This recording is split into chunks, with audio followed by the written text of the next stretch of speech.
From homeless to Hopkins, a medical doctor's inspiring journey. In this interview, we speak with Dr. Christopher Smith, a board certified physician who has completed his residency and fellowship at Johns Hopkins Hospital. However, Dr. Smith's journey to success was not an easy one. As a homeless teenager, he faced incredible hardship, often waking up feeling broken, cold, sad, and hungry. Despite these challenges, Dr. Smith persevered, finding hope and eventually a better life.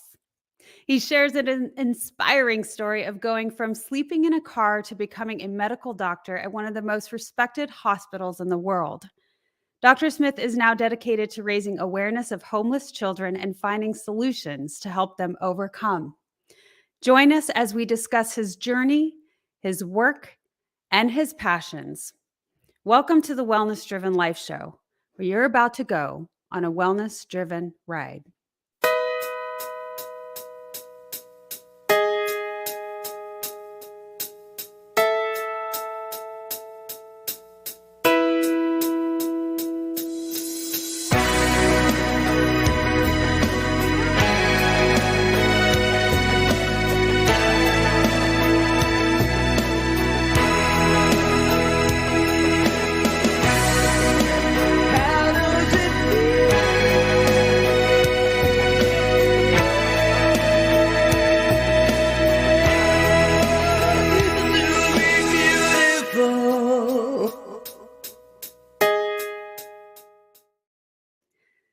Let me introduce our incredibly inspiring guest today.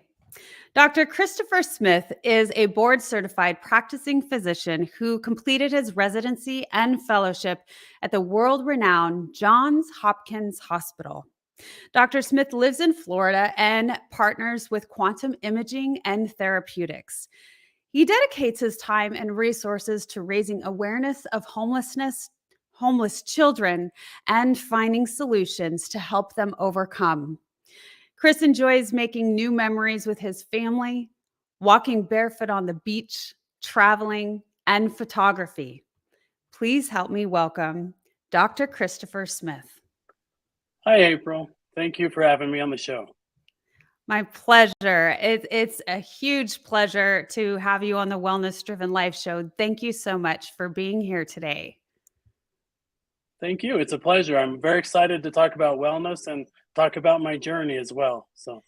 Yes, this is very exciting and inspiring. So let's start out by letting the audience know a little bit about you. Okay. So I'm a physician, as you stated. I did my residency and fellowship at Johns Hopkins in Baltimore, and actually stayed on as faculty for several years afterwards. I've since have gone into private practice, and my journey to that hospital was a little unusual for everybody, for compared to everybody. So I grew up in poverty and homelessness, and we'll talk a little bit more about that. And I put myself through college and medical school, and I was blessed to be able to go to Johns Hopkins. And since then, I actually decided to write a book about my journey to share with people, to inspire others, to help them overcome their own obstacles, to face their own challenges, and to learn to heal from their emotional scars. And yeah, that would absolutely bring a ton of emotional scars, more so than the average American. Although I don't know the stats, so that's not really fair to say yet. But your experiences, I know definitely statistically, people do not come through that to go to the places that you are. And, you could almost say this is a historical aspect of some of the things that you have done, the things that you have accomplished. And now you're sharing that with not only adults, but children. And you are speaking on this as well. Is that correct? Yes, that's correct. So I speak at often at fundraisers to raise money for homelessness, or also youth groups to kind of talk to them and to inspire them to overcome their challenges, things like that. Yes. Okay. So let's start from more of a beginning. I've researched a little bit about you, but for those of you who don't know, let's take them a little bit on a journey, shall we? Let's go to childhood. What was it like growing up from a young age? I know you had many siblings. Would you mind sharing that experience? Absolutely. And by the way, April, feel free to refer to me as Chris. I prefer Chris, and just my professional name is Dr. Smith, but feel free to call me Chris, so we have can have that dynamic. Um, so growing up, I was the sixth of 11 children. I grew up in a large family. I was born in Mm. Utah. Um, my parents, most of my early memories were okay, but then about four or so, my father lost his job at the local steel mill, and then after that, it was a struggle from that time on until the time I left home, with a lot of poverty and a lot of difficult circumstances. Um, so we often would be evicted. We would be in a house. We'd be there for 3 months or so. We'd be evicted. My father struggled to maintain employment. My mother struggled with mental health issues, and because of that, it became a very difficult dynamic. There were many, many times growing up where we lived without basic utilities like electricity or gas for months, not just short term, but months at a time. And so, with that, we would actually learn to heat our water up over a fireplace, and we'd share bath water. So you always want to be the first person in the bath because it was the cleanest. And Mhm. we also learned to cook over the fire. So we'd cook like hot dogs or whatever we could cook. And so that's when I started to love ketchup, because you always put ketchup on anything and it makes it taste okay. So, um, but that was my life growing up. So, and then a lot of time I also slept in areas that weren't really designed for sleeping, such as a carport or a garage, and without adequate heating. So, for example, one times it got so cold that my brother's fish tank, he had a fish tank, actually froze because it was Wow. so cold where we were sleeping.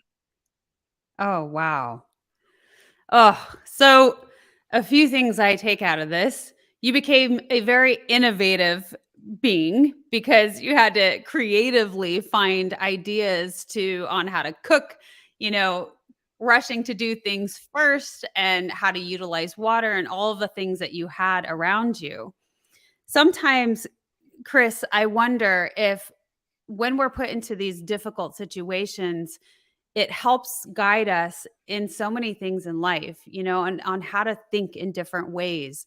It just propels us into a growth mindset spiritually if we allow it. Absolutely. And I think having that growth mindset is key to overcoming these difficulties. I learned to develop backup plans for the backup plans as a kid, because Yeah.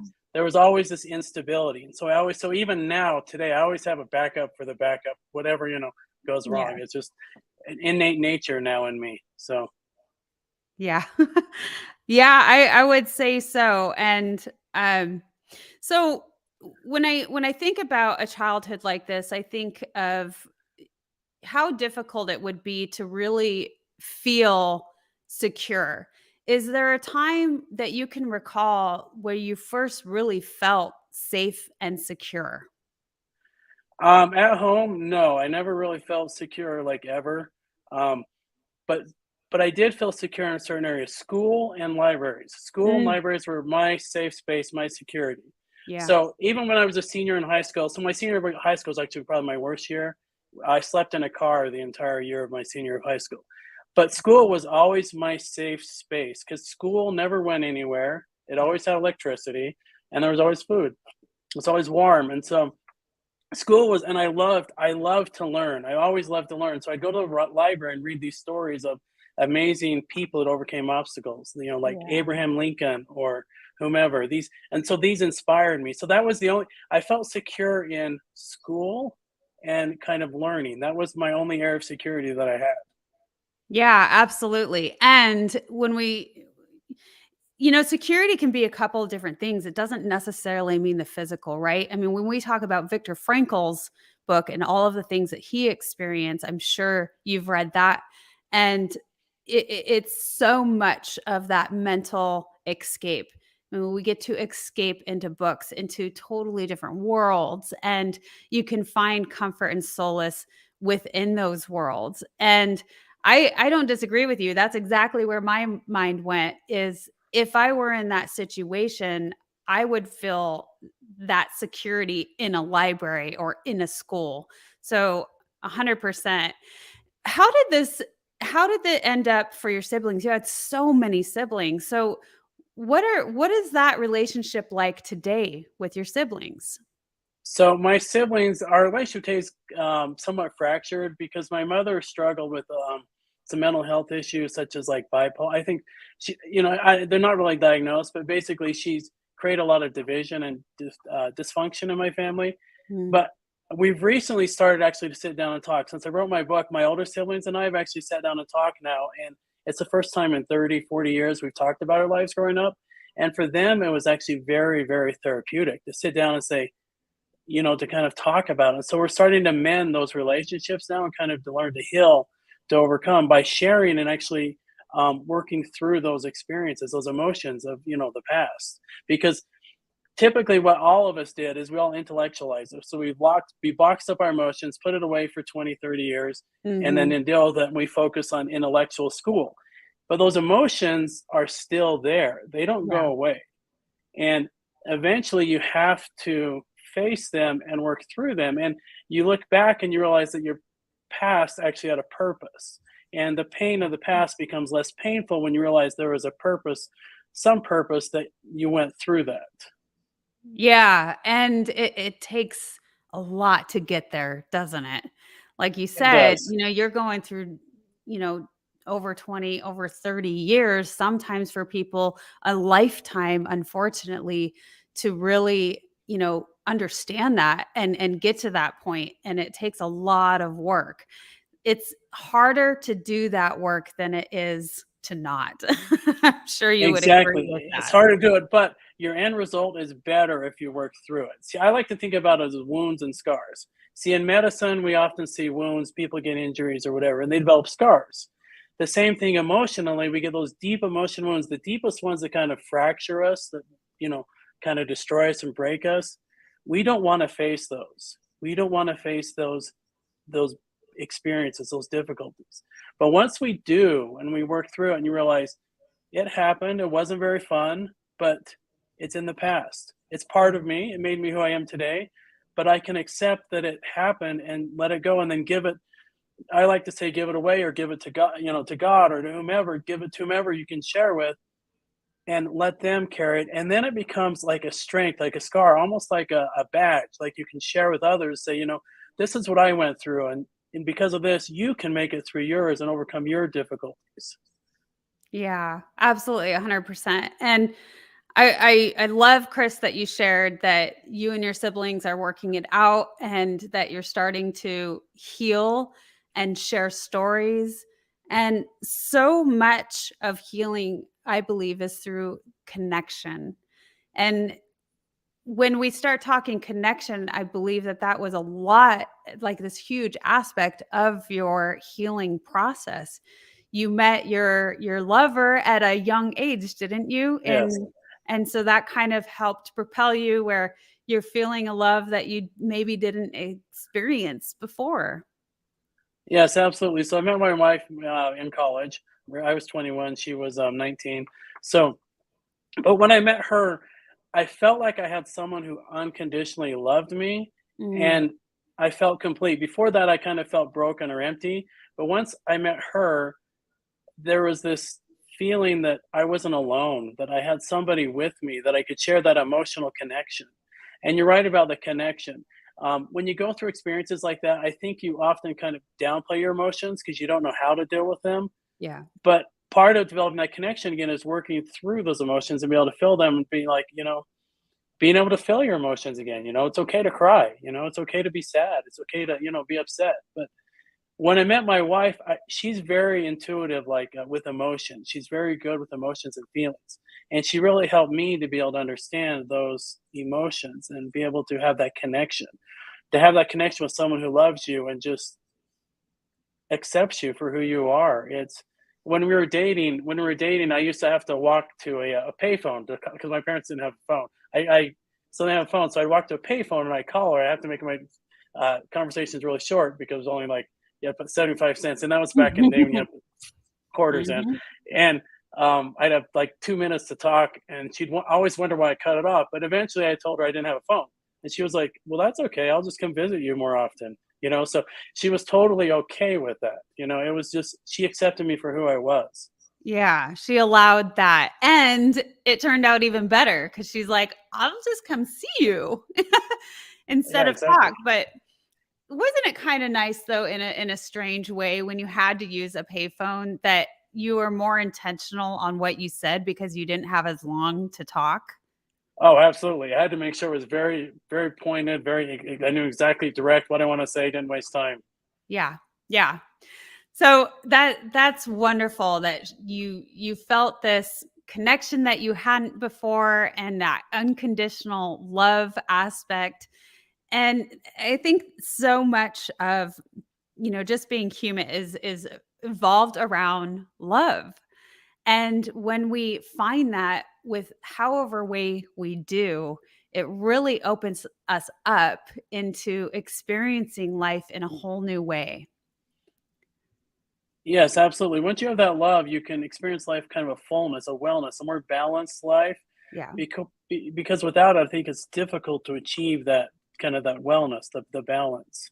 It is definitely. And so I want to go back a little bit, because you talked about how children understand things a little bit differently, and they don't know how to process emotions. Just like you said, when I was younger, I didn't know how to, you know, say what I was feeling. I stuffed everything down. I didn't know that it was okay to be open and to cry, even, especially males. In our society, we have this fixed standard of, thinking that we're supposed to be a certain way, and it's just not Yeah. so. And I think that we're turning that around as we start talking about it more and more, which is a beautiful thing.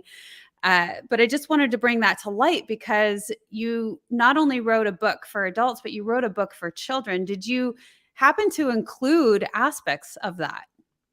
Absolutely. I did include them because that's what I basically parts of the book are like a conversation, like, you're struggling right now, but that's okay. We all struggle, and kind of the idea that if you go for help, you need help, to seek out help. One of the things that I did not do as a kid, and one thing kids that are homeless, they're always afraid.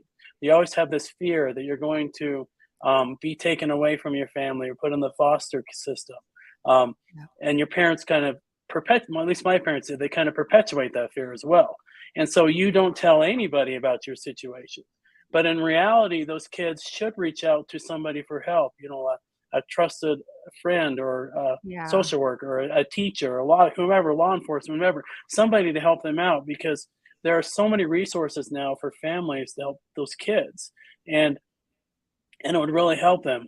So, and that's Yes. part of my book is encouraging them to kind of seek out help and talk to their parents, if they're struggling, because I never shared my feelings. I just would bottle it up. And it became so difficult for me as a 12-year-old, I almost took my own life. And so, I, and so because I was so depressed, I didn't know how to deal with these emotions. Mm, And when I was in that situation, I realized I, that there is no shortcut in life, that you just have to go through it. There is yeah. no way around it. And Yeah. at that time, I felt like someday I would have a better life, and it's true. I did. And my life is wonderful now. I walk on the beach, hand in hand with my wife. So I mean, there's nothing better. So You know, uh, the saying, "What if it turns out better than you ever could have imagined," is such a great saying. I like to push that out as often as I can, and I think you even left that in a description or as a inscript for your book. But just like you said, my life is better than I imagined. And that's just how it is, and you have to just go through it and experience all of the things. I'm gonna bring in a couple of the comments. So, uh, Manley says, "Agreed, Johns Hopkins has a 9.2 acceptance rate." I think this was from earlier, but yeah, jumping yeah. into So when I actually applied for my specific residency, it was actually less than a 1% chance. Um, wow. there were 800 applicants for like 6 positions, basically. So in my particular specialty, it was less than a 1% chance. And so I like to look back and I think that there's no way I did that. Statistically, the odds are so far against me. Everybody in my class went to some Ivy League school, and then there was me who didn't. And so, and my life growing up was way different than all of my colleagues. And so I like to think there was some, if you want to say like divine influence or something, some Yeah. plan that worked out. So if we were to say that, if there was a divine influence, do you feel like the bigger message and impact that you would have in the world is happening now or has happened? I think it is. I think because of what I went through, I can now share, and I'm okay sharing my story and being vulnerable. That was one thing that Mhm. actually was really hard Yeah, for me over 20 years, to learn to be vulnerable and to share my story, because I was always afraid that I'd be judged or misjudged by it. And yeah. um, learning to be vulnerable and share, I realized that as I started to share, that I could help people out by doing that. Just helping them to work through whatever they're going through, the lows. Those lows, you have to experience the lows to have the highs. Without it, there's just a flat line. So you have to go lows and highs. And so now I'm able to think, I share and help people and put a different perspective, because our perception of homelessness is often much different than reality. The thing we don't realize is 30% of the people that are homeless are actually live in families, so kids. And Wow. every day in the 30%? US, 30. And That's it's kind a of it's a lot of people, and it's a hidden number. It's a hidden homelessness. And usually in a day, every single day in the US, it's about 150,000 people that are mm, homeless in families. And so it's a huge number. yeah. And the more I share about this, I find out I've had so many people who say, I had a life like that growing up, or similar life, or and it's like, and they realize, and it's like, I can't wait to read your book, or thank you for sharing your book. It really helped me to work through those circumstances I went through. Yeah, absolutely. I think you're right. When you start going out and sharing and being vulnerable, it's one of the hardest things, and I think we all feel that way. We all feel like, "Oh, we're gonna be judged or they're gonna think this because of this," and I just don't wanna deal with that, you know? Yeah. And at the same time, when we start doing that, it impacts and affects so many people beyond what we thought what it was gonna be, and I have had similar experiences, so I understand, and I've heard so many people, so many guests that I've had on the show that open up to that, and they say, "When I became vulnerable and started sharing my story, it was amazing all of the people who said it affected their lives or even changed their lives or, stopped someone from committing suicide." Yeah. And we realize that the thing is, life is difficult for everyone. That's the thing, is, it doesn't discriminate. Everybody has we have our own challenges. They're different for people, different things, different challenges. But we all have challenges. And I think as the more we share and connect with others, saying, this is what I'm struggling with, and we can help to lift and work through things together. We're more of almost like a brothers and sisters in the world, not just antagonistic in the world. Yes, absolutely. Um, had another comment. What was your SAT score? I took the ACT score. Was My ACT score was 31, which ACT. is, yeah. So in Utah, we took the ACT instead of the SAT, but my ACT was 31. Um, so if Well, when we'll go into our first commercial, but when we get back, I would love to hear more about how you did it. And I'm sure everyone else wants to know too. Stay tuned Okay. when we come back. Hello, everyone. I am Kim Jacobs, the host of The Kim Jacobs Show, and you all know who's right here with me, Dr. Les Brown. How are you, Dr. Brown? I'm blessed and highly favored. Ladies and gentlemen, this is the time you want to give yourself a competitive edge. If you got a message, you have some knowledge or experience, a story, or if you want to do something adventurous and exciting with your life that can increase your credibility, expose you to millions of people, I'm encouraging you to have your own talk show. I used to have a talk show. That one talk show catapulted me to another level. Now there are more people watching the internet, as you are aware, than television. Yes. Come on, somebody. That's right. Dr. Kim Jacobs, she trained people on how to have their own talk show. She will train you how to do that. And now, with me partnering with her, now you have the combination of an audience, expansive audience. We have over 4 million people in all of our platforms, and the coaching you need to grow your business, to grow your multi-level marketing organization, to draw more attention to yourself in this noisy economy. Go ahead, Kim. So in the training that I do, Les, I actually do a 6-week training. It's 1 hour per week. And each week I meet with the individuals one-on-one. We go through and we talk about all of the things that's necessary for a show to become a reality. We go from how to actually identify your focus area, what's going to be your ideal customer that's going to be tuning in. We'll talk about how to get guests, how to get sponsorship, how to go about getting your lighting, your branding, and your banners, and everything that you need to know. And guess what, Les?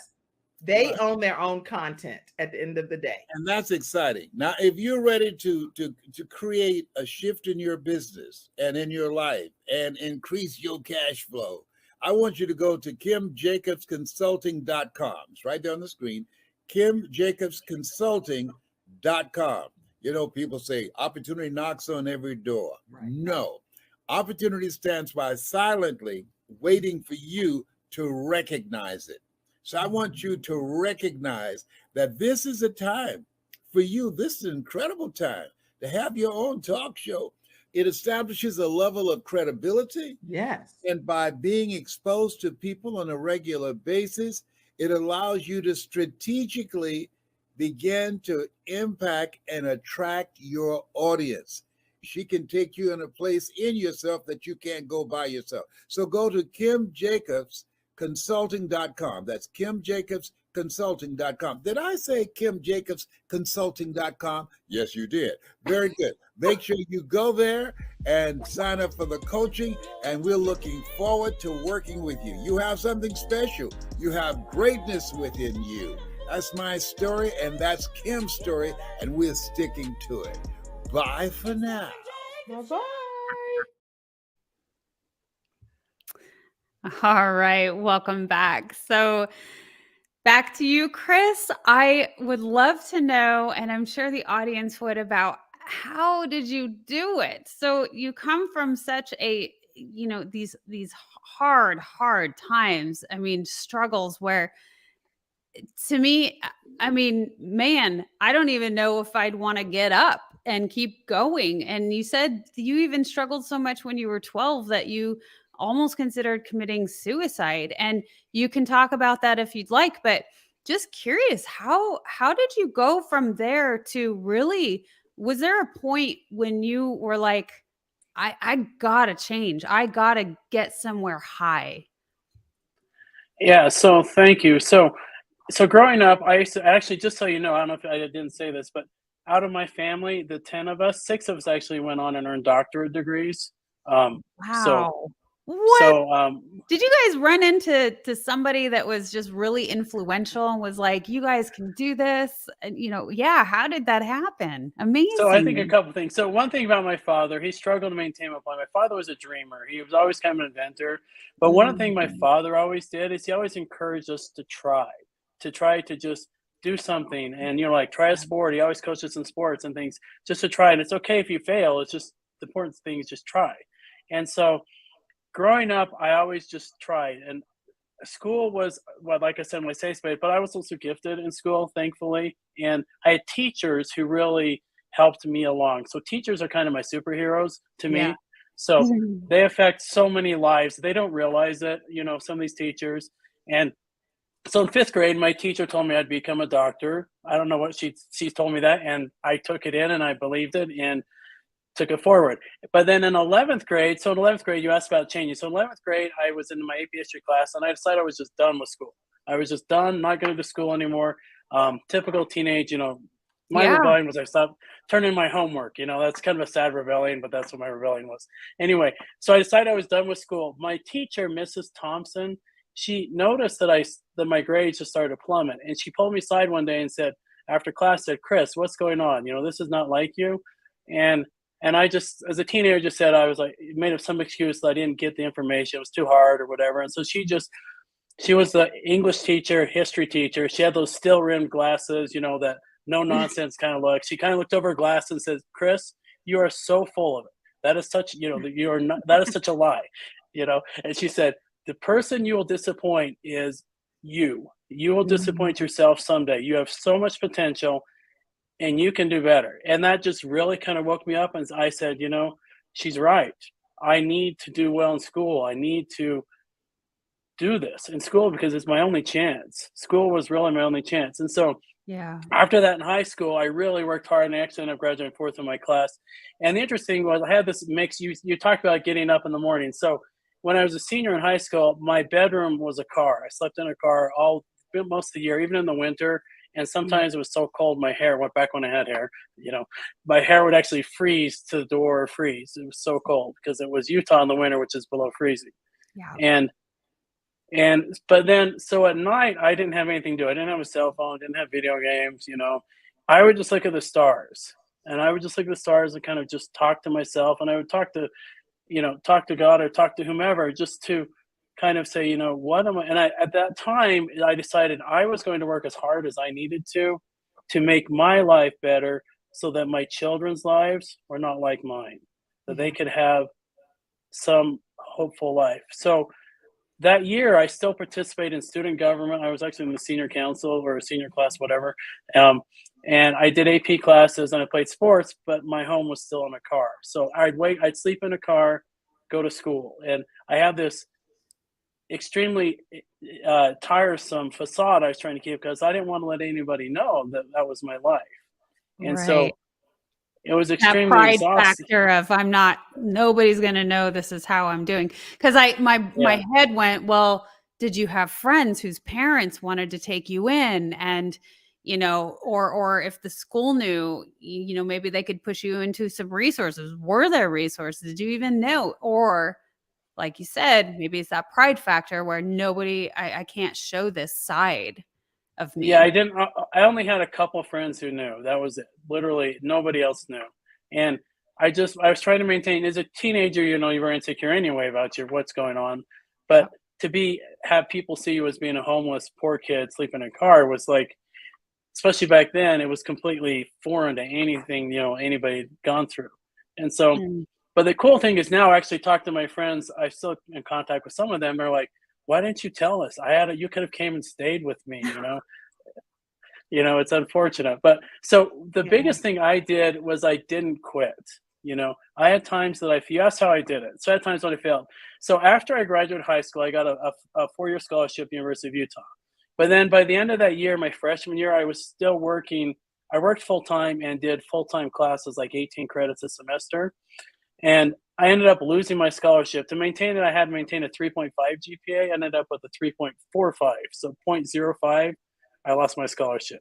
So just very, very minimal. So after that, I kind of briefly gave up. You know, I just kind of tried to self-medicate a little bit, some alcohol and things like that. But then one day I woke up and realized that was not how I wanted to be. That was not the life I wanted. I wanted something different. So actually what I did is I went and served a religious mission in the inner cities of Southern California, Spanish speaking. So I was down in the really rough neighborhoods in Southern California. I saw 2 drive-by shootings, you know, saw really rough stuff. And we worked with kids in gangs and talked with them and stuff. And so, but what that did is that changed my mindset in the entire world, because what happened is those Latino population were so kind and caring and just so giving. They would share their resources, give us food, share anything they had with us. And it changed my mindset from being a victim to a growth mindset that the world was good, that there were good people in the world. Because before that, I'd been raised that the world was out to get you, that everybody was willing to manipulate you or use you. But after that, I realized the world's a beautiful place. There are wonderful people. And that completely changed my whole attitude and mindset and everything. Just what happened is I stepped looking inside and started looking outside, looking at how to serve others and help others rather than focus on my situation. And that changed my whole perception. And then after that, I got back and I met my wife, and we, you know, after that, you know, went to college. So the short story is after that, I graduated. I went back. I graduated college in high honors. I paid for it myself with grants and working. And so I did in 2.5 years. I finished college high honors, applied to University of Utah Medical School, got in, graduated with high honors from medical school, and ended up at Johns Hopkins, like I said, like less than a 1% chance. So that's the really, really brief story. And that was the first time, one time entry into it, into into the Johns Hopkins. I can't even say it. so when I went into Hopkins, um, like I said, so residency is so when you finish medical school work, so you have to do a residency training afterwards, which is anywhere from 3 years to 7 years, depending on what you do. And Yeah. so mine was 6 years, and it's very competitive based on the specialty that you do. Certain specialties are more competitive, and of course, certain institutions. So competitive institution and competitive specialties make it very difficult chance to get in. So I interviewed at Johns Hopkins. I actually applied. Honestly, the thing is, I applied honestly as a shooting for the stars thought, and like and my actual thought was there was no chance on earth that I will ever get in there, right? And so I interviewed there with a guy named Dr. Stanley Siegelman, and he was just amazing. And somehow he saw something in me and said and accepted me. And like I said, when I went there, I just felt like I wanted to be there. Like this was a place, and the people at Hopkins are just very hardworking, kind physicians, and they're just extremely intelligent, but they're not. There's this idea of like a can-do attitude at Hopkins. Like if they don't know the solution, they'll be like, "We're gonna figure it I'm out gonna find it. somehow and do it." Yeah, Yeah. and that's Hopkins. Ah, that's cool. So, and how long was the residency? Remind me. So my residency was 5 years plus I did a year of fellowship, so a total of 6. Okay. Yeah. Well, I love that story of when you were in California and learning what community was and when people came together and were helping one another and you didn't come from that. You didn't experience that. And what a change in perception. I'm a huge advocate for travel and for experiencing other cultures because they're all a little different, aren't they? They And are. how they view things and what they do and what matters and if family and community matters and how that really shapes, a human being. Yeah, and it was amazing. Just some of the people that were just so kind. Like I remember in a neighborhood, we were walking a neighborhood, and a police officer pulled up. We're like, okay, what did we do wrong, right? And he's like, hey, come over here.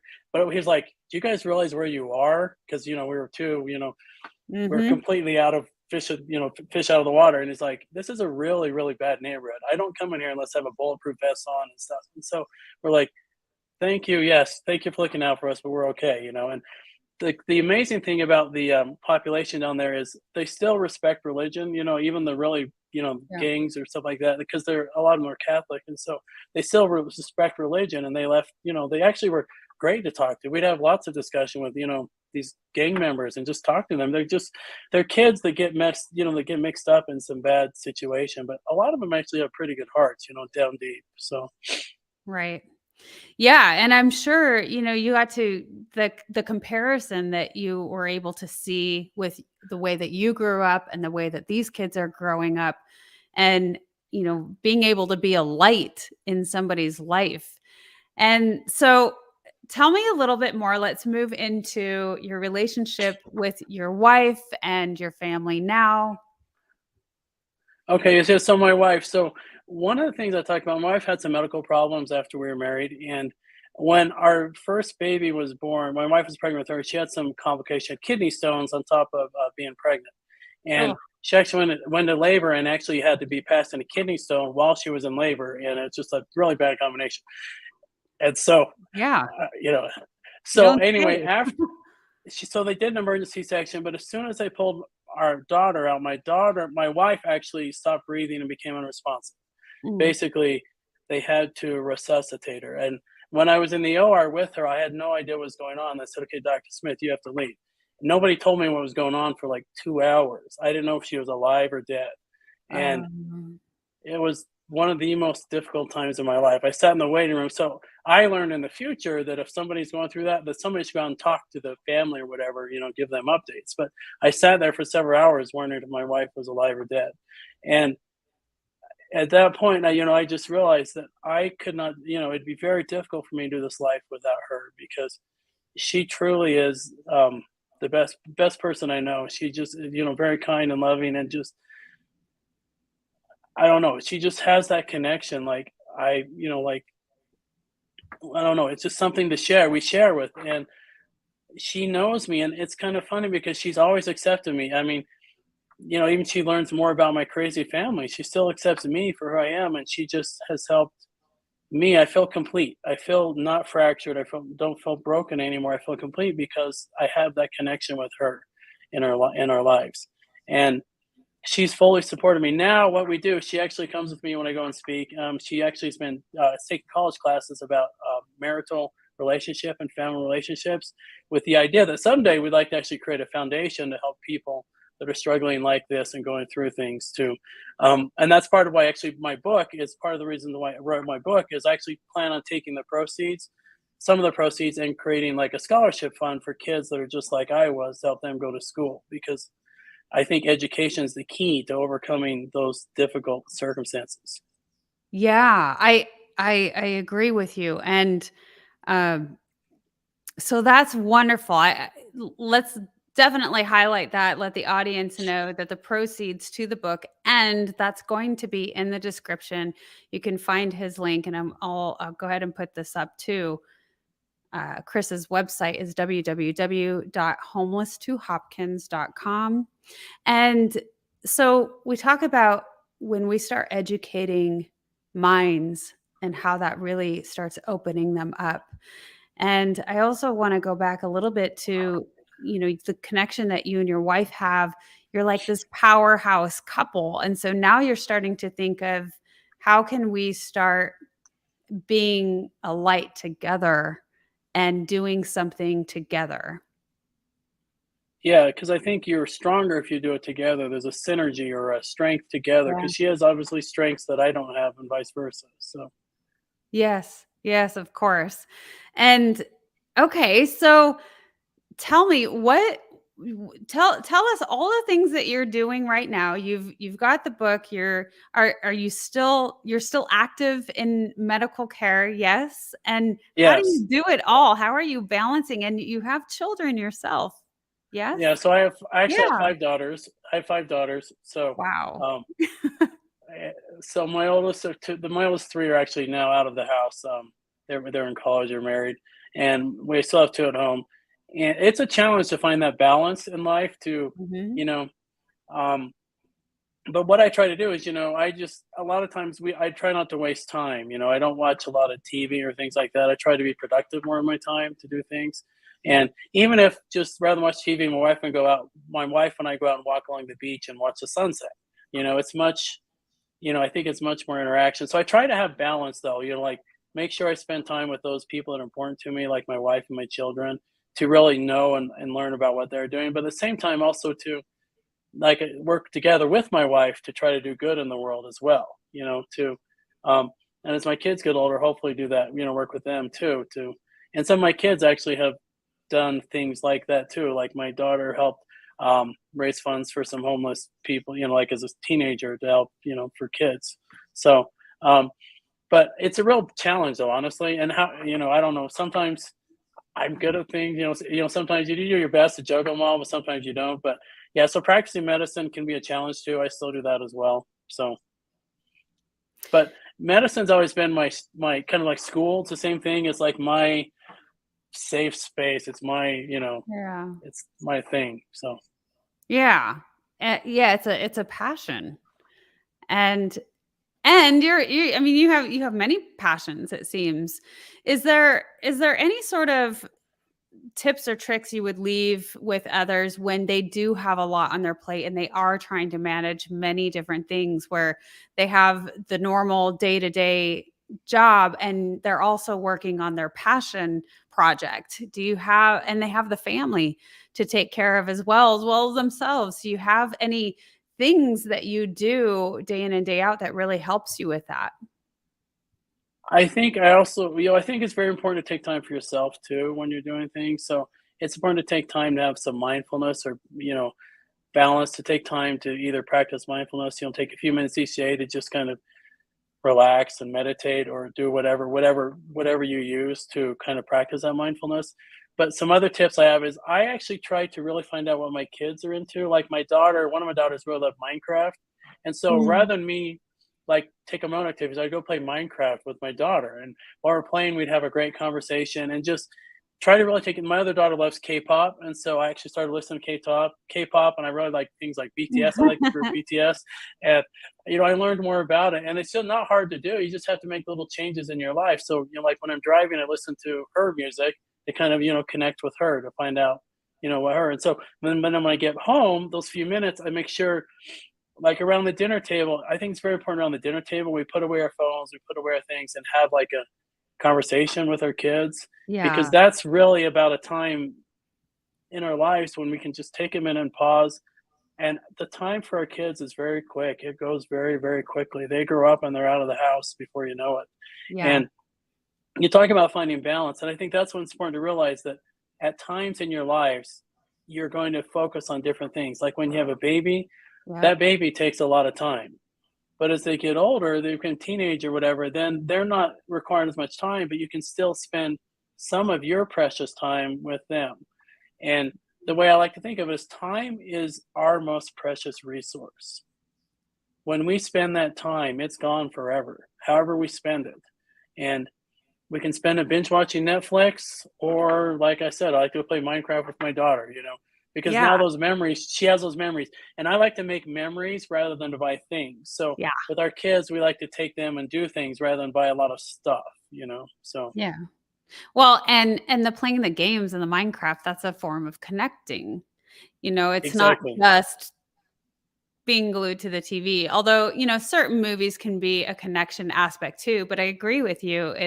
It's time. And I want to go back, because this is really very wise of you to say, um, the dinner table. There's a lot of research that's been done with dinners around the table at home with families.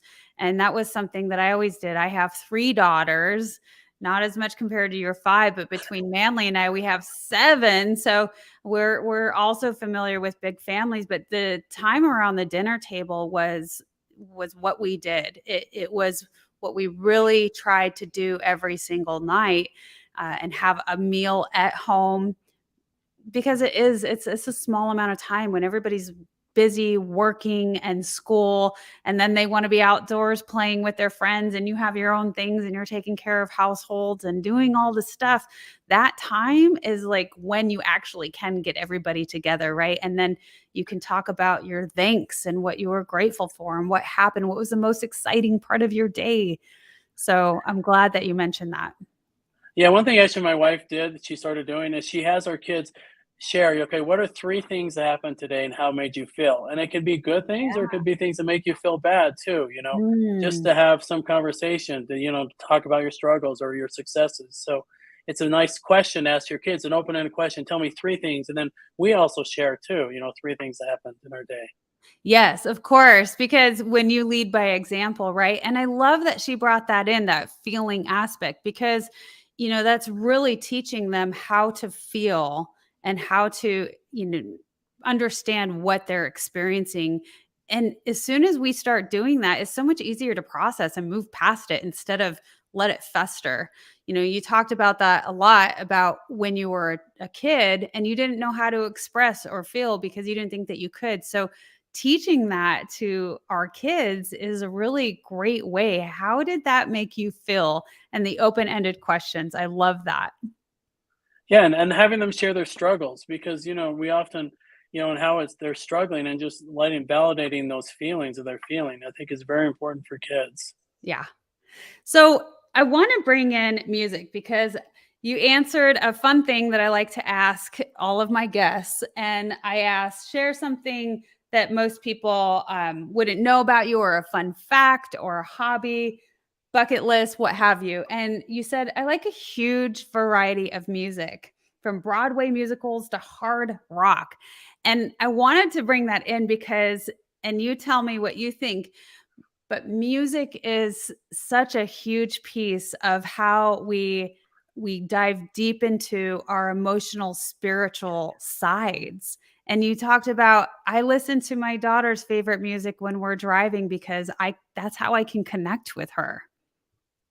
Yeah, exactly. I think music speaks to our souls. It's kind of a universal language that speaks Yeah. to everyone. And I think part of it, I have this theory that when we're in the womb, when our being as a fetus or, developing as a baby, we hear the heartbeat of our mother 24/7, the rhythm of our mother's heartbeat that entire time. And so if you look at music, most popular music that beats is actually very close to a human heart rate. Mm, mm. And so all of us are, internalized that we have this notion of feeling and being able to feel emotion. And music has always been an expression of emotion. As a kid, like I said, teenager, I had a hard time expressing, but I dealt with a lot of things through music. Oh, And yeah.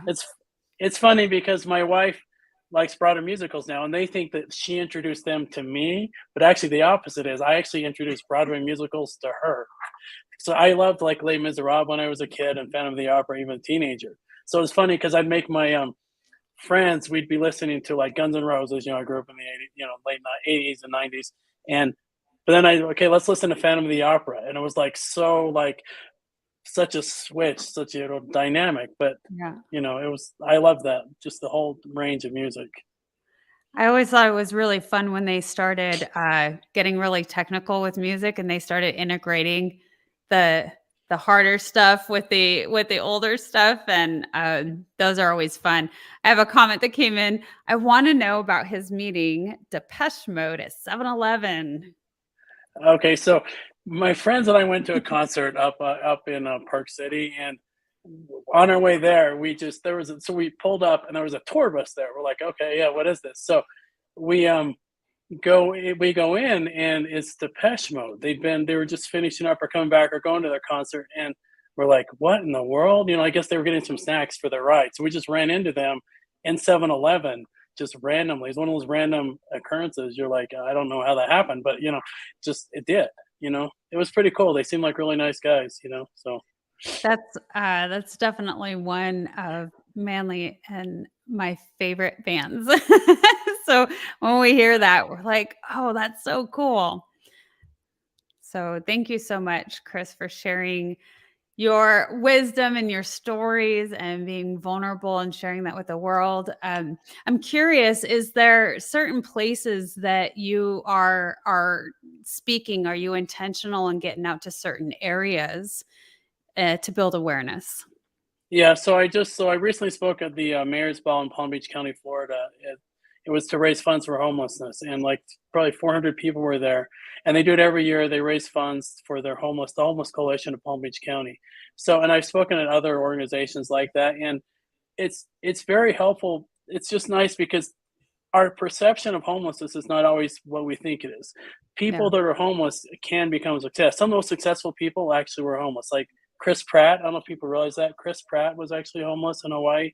Oprah Winfrey, Steve Harvey. These amazing people overcame it. And to be able to share that, this is what this is the potential that, some homeless person has is, very helpful and how we can help.